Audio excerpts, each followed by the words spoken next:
NXT Takeover 25 is June 1st, and we have a couple matches to go over. One including a vacant championship, which we'll go to right now. The NXT Tag Team Championships as Danny Burch and Oney Lorcan, otherwise known as the 1-2 Connection, versus the Street Profits versus the Undisputed Era's Bobby Fish and Kyle O'Reilly versus the Forgotten Sons as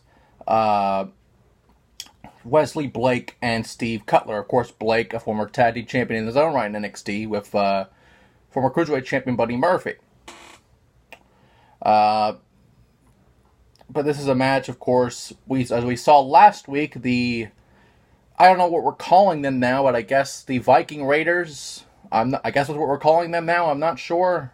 They might change it next week, who knows, but regardless, they vacated their titles last week, effectively laying them down in front of the ring with General Manager William Regal making this match for the titles to crown new tag team champions.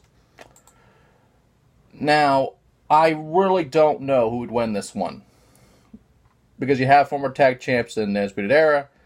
You have a lot of teams that could be tag team champions at this point. Honestly, should be tag champions. I mean, Burch and Lorcan deserve the titles at this point, in my opinion. But if we're looking at it realistically, all four of these teams would cancel each other out effectively, because this would be a ladder match for the title. And in a ladder match, you have to think, okay, who's going to cancel each other out? So, for example, the Street Profits and the Forgotten Sons would cancel each other out. And, of course, the 1-2 Connection and Undisputed Era cancel each other out. So I don't really know who'd win this, because there's not a fifth team in this. Because I would automatically say the fifth team would win. It would make sense. But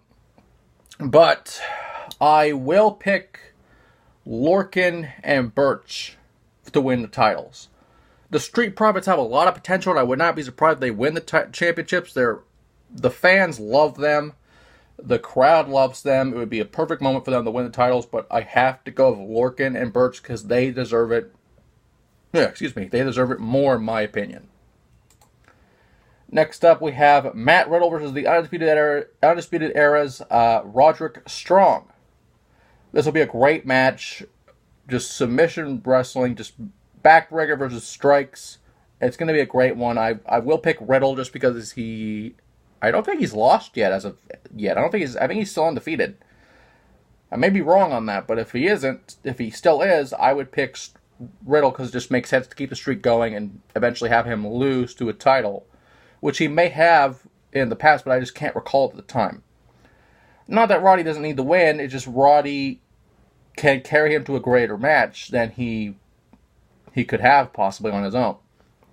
And finally, the NXT North American Championship, as the Velveteen Dream defends against Tyler Breeze. Of course, Breeze we haven't seen in a while. Ironically, we haven't seen him since the North American title match against Johnny Gargano, I believe. We haven't seen him in months. We haven't seen him on the main roster. We may have seen him once or twice on the main roster, maybe just as a squash match. But he's been really underused for what was originally an NXT original that had all the potential in the world, and now it's just there. That's the best we can say. He's just there. That's what's going on with him, unfortunately.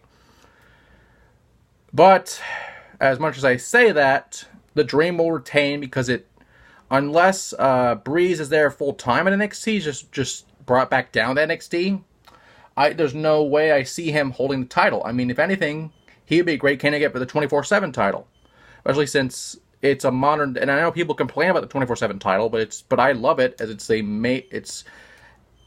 If we were going to have a hardcore title, and I can talk about this later, but if we're going to have a hardcore title in this PG era, reality era, whatever you want to call it, where you cannot bleed, you cannot have unprotected headshots with chairs, you cannot just have what you used to have in the hardcore division of old, which was great at the time. This is instead of just making it a wild card title, which would make more sense with the wild card rule.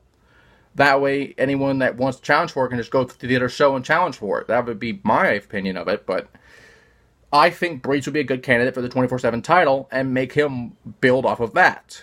Not that he doesn't deserve the North American title. He totally deserves the North American title.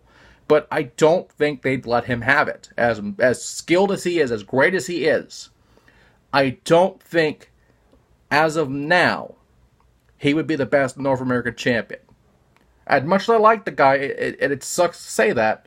It is what it is. And unfortunately, the Dream is on a roll. Unless the Dream is called to the main roster, then you can give Breeze the title and just have him do whatever in NXT. But I don't see the Dream going to the main roster yet. Maybe he might, but I just don't know. I am just going what if I know here, and I feel the Dream would retain.